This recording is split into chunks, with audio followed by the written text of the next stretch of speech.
haven't talked about Florida in a while, but this insurance situation has got to be untenable for the homeowners and the people of Florida. So this news just hit. Why homeowners insurance is spiking for states like Florida. Options are shrinking. Home insurance rates nationwide have jumped 19% over the past 5 years, according to insurance site Value Penguin. But people in states at risk of extreme weather, like Florida, are seeing much larger increases. Greg Weiss is one of those people. While he realizes living in Florida means the possibility of seeing a hurricane, he is shocked when he sees the premium for his home insurance double. Our windstorm insurance went from $10,000 a year, and then when it came back up for renewal, my agent, whew, his agent said $20,000. Other homeowners are paying even more. In the past 5 years, average home insurance premiums in the Sunshine State have tripled with no relief in sight. People with a mortgage have to have insurance. So Weiss, who is also the mayor of Palm Beach County, chose to do what many of his constituents are doing. He paid off his mortgage and dropped his insurance completely. Geez. I mean, if you think about it, $20,000 a year, we've never had a claim. It's not just Florida. Homeowners in states around the nation are seeing insurance rates go up. California and other states at risk of wildfires are also seeing steep increases with rates quadrupling in certain areas. Some insurance companies are dropping homeowners completely. Now, what's interesting about that middle paragraph, this dude was just able to pay off his mortgage. Most normal people don't have the money to just say, we'll just pay off our mortgage.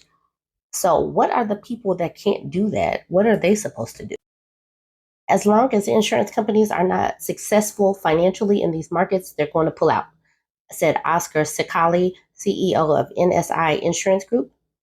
According to Sicali, higher rebuilding costs and more frequent extreme weather events are likely to make the situation worse. So people really do have some incentive to start thinking about climate change because these weather patterns are changing, but so many people don't want to admit that they're changing and start to think about what we need to be doing to make our some lifestyle changes so we can change the environment a little bit.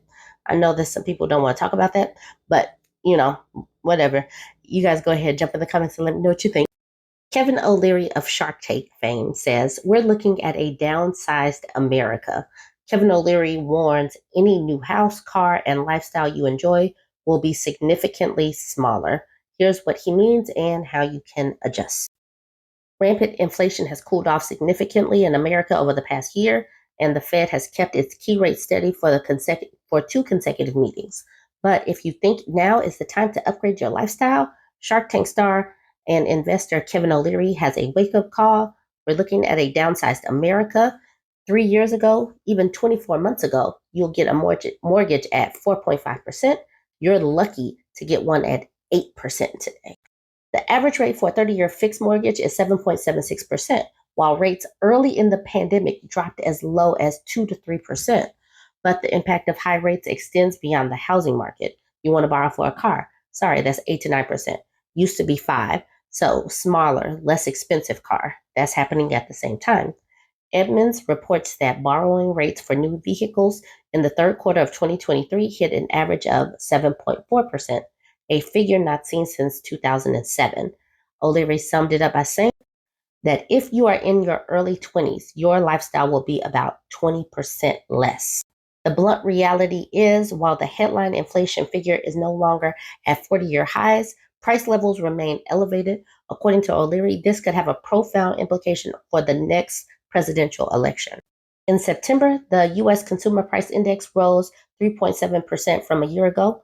People are looking at the cost of energy, protein, car loans, mortgages. These are complicated situations because rate hikes that happen so quickly, but there's no question inflation is not going down. It's north of 3.5. He continues with, the Fed may have to increase rates another 25 to 50 basis points as early as January or February. It will be a very hot political potato, and it's going to become an issue because it hits you every day at the pump. It hits you every day at the grocery store. Adding that inflation has been hurting presidential runs on both sides of the aisle for decades. In times of rising prices, consumers might want to prioritize essential expenditures and limit discretionary spending by focusing on necessities such as food, housing, and healthcare. To that, I say, duh. We ain't got it. We just ain't got it. There's no extra, and it's just in time for the holiday season. So we're going to see how this impacts the holiday season. We're going to see what the number crunches look like. If credit card debt jumps, because they follow that as well. It's going to be an interesting holiday season. You guys go ahead, jump in the comments. Let me know what you think on this. Like, comment, share. Let's talk about homeschooling. We're actually a homeschooling family. So it's interesting to see, what is going on and the reasons why some people are choosing to homeschool. So go ahead, let's weigh in on this conversation. According to Axios, homeschooling in the US shot up during the pandemic and it appears to be here to stay. The big picture. Homeschooling is now the fastest growing form of education in the US per a Washington Post analysis. The report, which covers more than 60% of the American school-age population, found that an increase in homeschooling students born from the pandemic restrictions continued through the 2022-2023 school year. Yes, but homeschooling in general represents just a single digit percentage of students nationally, said David S. Knight, an assistant professor of education, finance, and policy at the University of Washington. By the numbers, there are currently an estimated 1.9 million to 2.7 million homeschool students in the U.S. per the Post report. There are a variety of reasons why families are choosing to try homeschooling and stick with it, from political and religious reasons to avoiding unsafe situations. That's why I said, let's discuss why are you a homeschooling parent, or have you thought about it?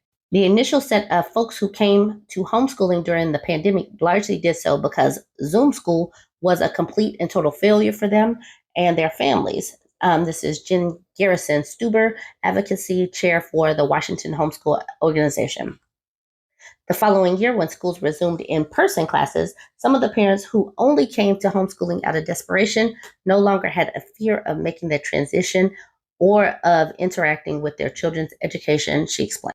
The benefits of homeschooling include being able to meet your child at his or her level for each individual subject. Homeschooling rates have increased across race and ethnicities. There are Black families who say they turn to homeschooling in order to keep their kids away from the school to prison pipeline. Families of color and those with religious affiliations are seeking to avoid bullying and racism. There are also families who pull their trans kids out of school to avoid an unhealthy situation where they feel threatened. Then there's always this argument. Homeschooling can prevent children from learning about and being exposed to other kids from different backgrounds. We have figured out how to avoid that, getting them involved in extracurricular and different kind of things. Okay, so the talking points on this one. While public schools are held accountable for meeting student outcome standards and have requirements to teach social studies and curriculum and civic engagement, none of that is true for home. There are also challenges that present themselves where it comes to this fracturing of educational experiences and common experiences. Among them are the absence of mandated reports when a student isn't in a traditional classroom, the lack of measures of a student's progress, and the introduction of certain concepts.